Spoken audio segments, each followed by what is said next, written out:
আমরা এখানে কেন আসছি? আমরা আসছি ন্যায় বিচার চাই। বঞ্চিত আমাদের কেন জোর করে বের করা হয়েছে, রিটায়ারমেন্ট দেওয়া হয়েছে বা বরখাস্ত দিয়েছে শেখ হাসিনা, শেখ হাসিনার চোখে আমরা অন্যায় করছি, রাইট? কিন্তু আপনারা জানেন এই ফ্যাসিস্ট পলায়নের পরে কত জেনারেল, কত অ্যাডমিরালের নামে হাজার হাজার কোটি টাকা দুর্নীতি হয়েছে। একজন জেনারেল 1062 জন মানুষকে শুধু হত্যা করছে, একজন অ্যাডমিরাল 21,000 কোটি টাকার দুর্নীতি করছে। শেখ হাসিনার চোখে সে কিন্তু ভালো ছিল, সে রিয়ার অ্যাডমিরাল হয়েছে, সে জেনারেল হয়েছে। কিন্তু আমাদের বলা হয়েছে, কারো কারো বলা হয়েছে রাজনৈতিক কারণ, কেউ শিবির করতো, কেউ বিএনপি করতো, কেউ বলা হয়েছে মোরালটম প্লিচুর, কি সেটা তা জানে না। আমি এখানে আপনাদের সামনে এমন কিছু কথা বলবো যেটা হচ্ছে ট্রুথ এবং সত্যি, এটা আপনাদের জানা উচিত। এবং এরপরে দেখা যাবে যারা এখানে বিভিন্ন গোয়েন্দা সংস্থা আছে, একবার তো আমাকে তুলে নিয়ে গিয়েছিল 5 আগস্টের পরে এই বিষয়ে কথা বলার জন্য, আবার হয়তো তুলে নিতে পারে, বাট আই ডোন্ট কেয়ার। আমার সত্য কথা বলতে হবে, জাতিকে জানাতে হবে।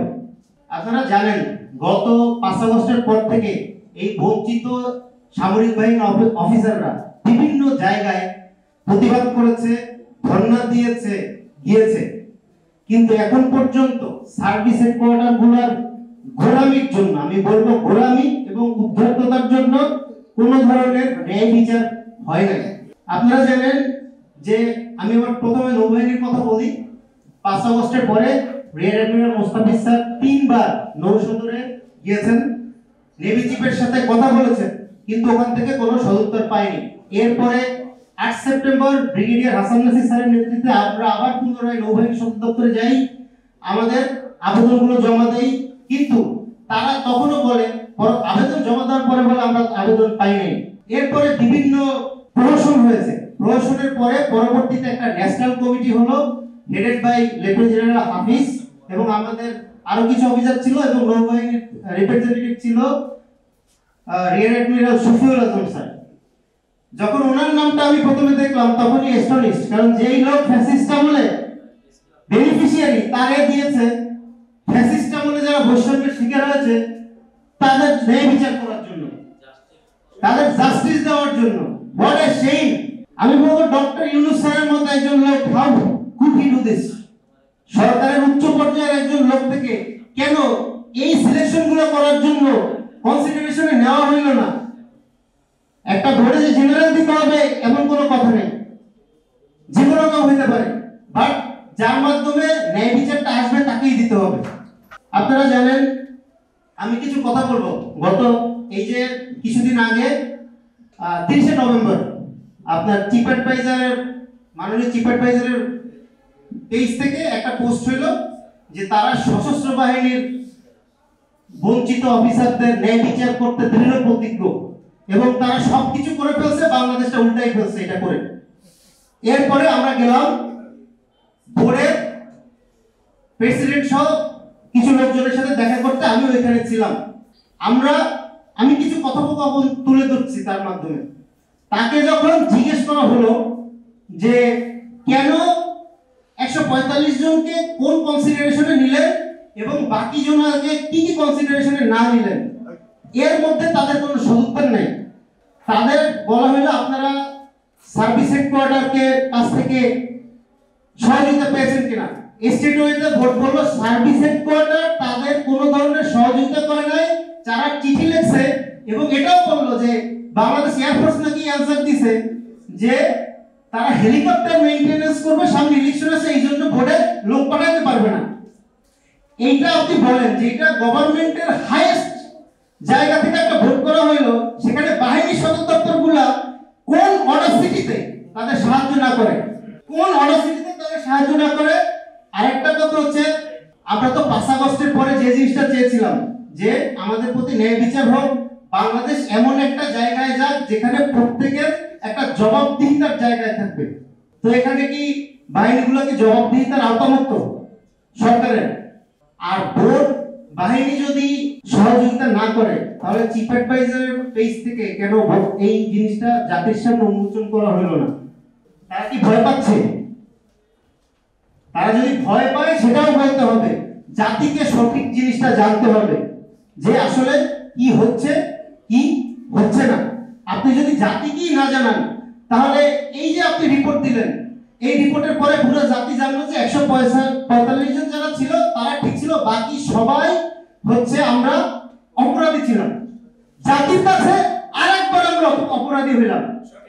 আপনাদের কাছে আমার প্রশ্ন, আমরা এখানে কেন আসছি? আমরা আসছি ন্যায় বিচার চাই। বঞ্চিত আমাদের কেন জোর করে বের করা হয়েছে, রিটায়ারমেন্ট দেওয়া হয়েছে বা বরখাস্ত দিয়েছে শেখ হাসিনা?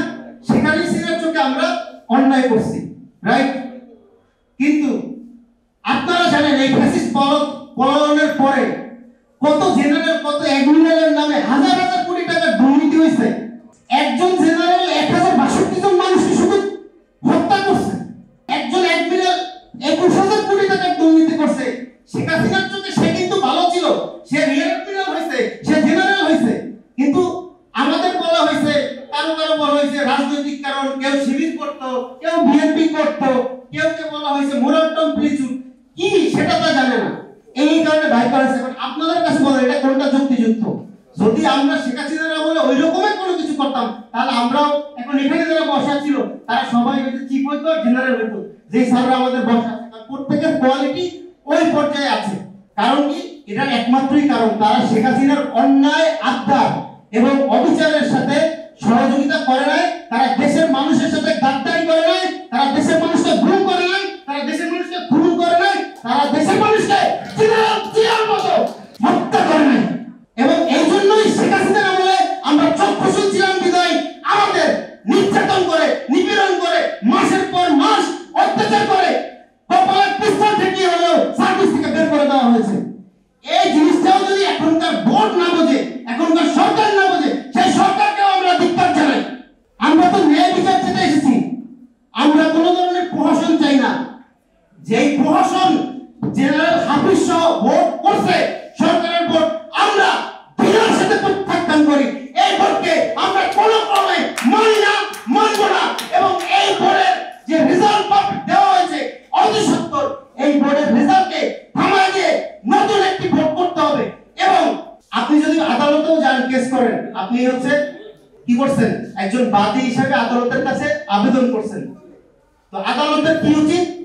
আদালত হচ্ছে বিবাদীকে ডাকবে যদি বাদীর সম্পর্কে কোনো ধরনের কোনো কিছু থাকে। কিন্তু এখানে বিবাদী আসেই নাই, তারা কোনো কাগজপত্রই দেয় নাই। তারপরও কেন যারা আবেদন করছে তাদের কোনো কনসিডারেশনে নিল না। আবার আপনারা বলতেছেন আমরা কোনো কাগজপত্র পাই নাই, কোনো কিছু পাই নাই, কাগজপত্র ছাড়া দিব না। আর যে কাগজপত্র সার্ভিসের কোর্টারে আছে, আরে সেগুলো তো সেই ফ্যাসিস্টটা বলে লেখা আছে, সেগুলো তো এমনিতেই উল্টো পাল্টা রিপোর্ট দিয়ে আপনাকে কাউকে না কাউকে বার করতে হবে। সেই কাগজ থেকে আপনি আবার কি সাসপেন্ডটা করবেন? আপনি কেন এই যে 733 জন অফিসারকে ডাকলেন না? আপনি গুটি করে সর্বোচ্চ 30 জনের সাথে কথা বলছেন যারা আপনার সাথে ফোনে ফোনে যোগাযোগ করছে। এই রকমের বোর্ড আমরা মানি না। এই রকমের বোর্ডের প্রেসিডেন্ট কোন মেম্বারের আমাদের দরকার নেই। যদি না পারেন আপনারা বলে দেন ভাই তোমাদের ন্যায় বিচার করা যাবে না, আমরা ভয় পাই, আমরা তোমাদের ন্যায় বিচার করতে পারবো না, আমরা বুঝো ভয় পাই, দরকার নেই, ওকে ফাইন। বাট জাতির সামনে আমাদের আবার কলঙ্কিত করছেন আপনারা। এইটার জন্য আপনাদের অ্যানসার দিতে হবে। তা না হলে অ্যানসার করানোর জন্য যা যা করা লাগবে আমরা ইনশাআল্লাহ করব। changetv.press এক ফোঁটা হলুদ নেই।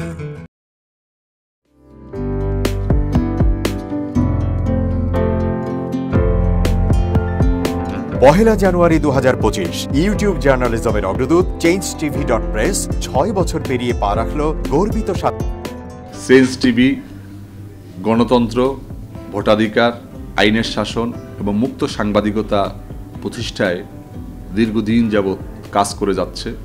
বাংলাদেশের মানুষের জনমত গঠনে এবং একটি সুন্দর বাংলাদেশ বিনির্মাণের লক্ষ্যে তথ্য এবং বস্তুনিষ্ঠ সংবাদ পরিবেশন করে গোটা জাতিকে তাক লাগিয়ে দিয়েছে। এক ফোঁটা হলুদও নেই এই স্লোগান নিয়ে কোনো প্রতিষ্ঠান, কোনো সংবাদপত্র এবং কোনো মিডিয়া কাজ করছে বলে আমার জানা নেই। এবং বস্তুনিষ্ঠ সংবাদই যাদের প্রেরণা, যাদের একদল বস্তুনিষ্ঠ সংবাদকর্মী নিরলসভাবে একটা সুন্দর বাংলাদেশ গড়ার জন্য ক্ষুধা, দারিদ্র্যমুক্ত, শোষণমুক্ত, ইনসাফ ভিত্তিক একটা কল্যাণ রাষ্ট্র প্রতিষ্ঠার জন্য নিরলসভাবে কাজ করে যাচ্ছে। তার নাম হচ্ছে চেঞ্জ টিভি। বাংলাদেশ লেবার পার্টির পক্ষ থেকে আমি চেঞ্জ টিভির দর্শক, শ্রোতা এবং কলাকুশলী, বিজ্ঞাপনদাতা সবাইকে জানাই আন্তরিক শুভেচ্ছা, অভিনন্দন। 6টি বছর খুব বেশি নয়, 6টি মাস বা বছর একটা শিশু বয়স থাকে। এই শিশু বয়সে চেঞ্জ টিভি যা অর্জন করেছে তা কৈশোরে গিয়ে হয়তো আরও অনেক অনেক বড় আকারে ধারণ করবে। আমি বিশ্বাস করি যে বাংলাদেশের চেঞ্জ টিভি শুধু অনলাইন ভিত্তিক নয়, এটাকে আমরা স্যাটেলাইট হিসাবে দেখতে চাই। বাংলাদেশের মানুষ এই চেঞ্জ টিভির মাধ্যমে আরেকটি স্বপ্নকে তারা বাস্তবায়নের দিকে এগিয়ে যাবে। changetv.press, এক ফোঁটা হলুদ নেই।